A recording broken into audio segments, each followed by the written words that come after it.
The landslide victory means Sir Keir Starmer, leader of the party, will now become Prime Minister. Take a listen to what Rishi Sunak had to say.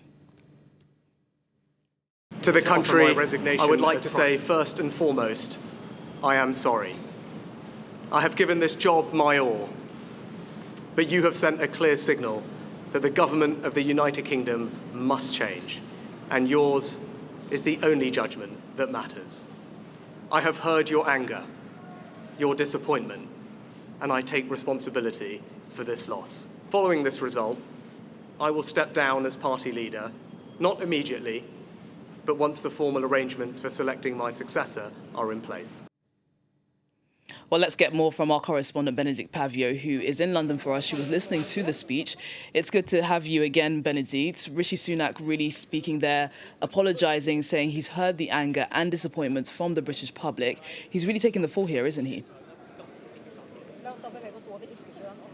Yes, this is a contrite Prime Minister, outgoing Prime Minister, leader of the Conservative Party, and who tried to stabilise what was a very volatile situation after the very brief premiership of his predecessor, Liz Truss, with huge turmoil in the markets. I am sorry. I have heard your anger, accompanied by his wife, who was standing just a few metres away from him, and we watched it very carefully. We are indeed in Downing Street.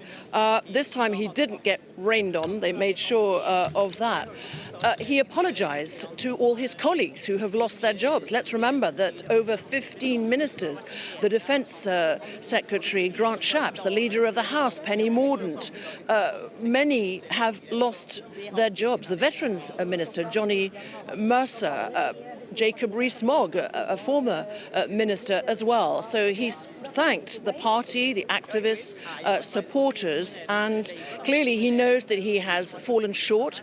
He praised his successor, Keir Starmer, and he announced that he will step down as party leader. But of course that will be a process that will take a certain amount of time, and he will stay until a replacement is found. A successor is appointed amongst the, 100 or so Conservative MPs that were elected yesterday, and it's a very painful time. And he said it was a difficult day amongst many difficult days. He then left. He's now at the palace seeing King Charles, the head of state, and tendering his resignation.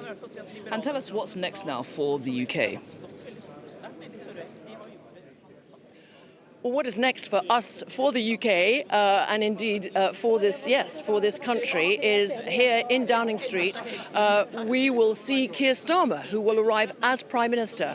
How does that process work? Well, minutes after the outgoing Prime Minister, Rishi Sunak, has tendered his resignation to King Charles at Buckingham Palace, another car sweeps in, and that is the car of his successor, Keir Starmer, who is leader has a majority and the biggest number of MPs in the lower house of the British Parliament, the elected house, the House of Commons, and therefore the head of state, the King, will ask him to form a government. Interestingly, I understand, yet to be completely confirmed, but that we won't just get the Defence Secretary, the Foreign Secretary, the Home Secretary, the Chancellor of the Exchequer, Finance Minister appointments, but the aim is to actually complete the entire government appointments today. That's a tall order, but it would certainly send a very strong message that they, the Labour Party and Keir Starmer, have been getting ready for this first time after 14 years of Conservative rule for government. Of course, in a few days' time, he'll be flying off to Washington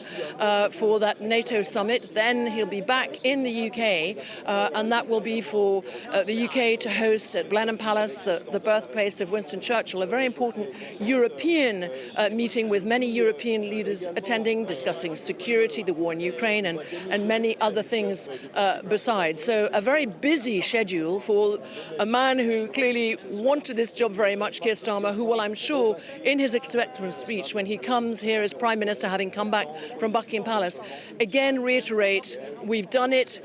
It's the beginning, it's a start, it's time for change. The British people voted for it. and he'll try and reassure everyone when there is a decline in the trust in politicians and in governments here that they are going to do their best to improve what often is being referred to as a broken country, improve the National Health Service, improve the number of teachers, for example. So we will watch that and we'll debrief with you the new Prime Minister's speech here shortly in Downing Street. Benedict Pavio, our correspondent in London there at Downing Street, thank you so much for your insight. We'll, of course, be crossing over to Benedict when we get those new developments.